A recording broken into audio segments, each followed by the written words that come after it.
இங்கே வந்து மெயினாக வந்து சுகாதாரமே இல்லைங்க. சுகாதாரம் இல்லாத நிலை தான் இருக்குது.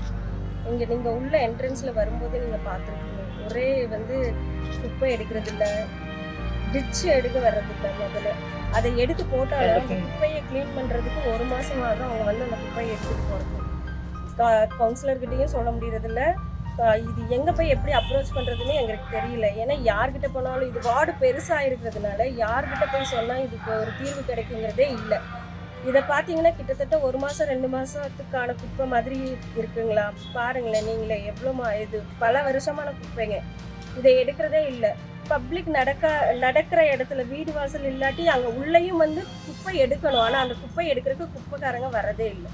குப்பை எடுக்கிறவங்க வரமாட்டாங்க. ஏன்னா எதுக்கு நாங்கள் எல்லாம் இங்கெல்லாம் வந்து எடுக்க மாட்டோம் அப்படிங்கிறாங்க. வந்து அடிப்படை வசதி கூட இந்த 69வது வார்டில் வந்து ஒன்றுமே பண்ணித்தர மாட்டேங்கிறாங்க. ரொம்ப மழை பெஞ்சா ரொம்ப கஷ்டமாக இருக்குது. ரொம்ப கொசு தொல்லை, ரொம்ப ஜிச்செல்லாம் அடைச்சிருக்கு. இந்த பிரச்சனையை கொஞ்சம் க்ளீனாக ரெடி பண்ணி கொடுக்கணும். அதுக்கப்புறம் இது திரும்ப வந்தாங்கன்னா இந்த ரோடை திரும்ப போட தான் வருவாங்க. ரோடு போட்டாங்கன்னா ஜிச்சு 2 பக்கமும் வந்துட்டு ரொம்ப ஹைட் ஆயிரும், வீடுகளாக கீழே போயிடும். நெக்ஸ்ட் டைம் வந்தாங்கன்னா ரோடு போடாமல் ஜிச்சியெல்லாம் ரெடி பண்ணி கொடுத்தாங்கனாலே ரோடு நல்லா தான் இருக்குது. இந்த பிரச்சனை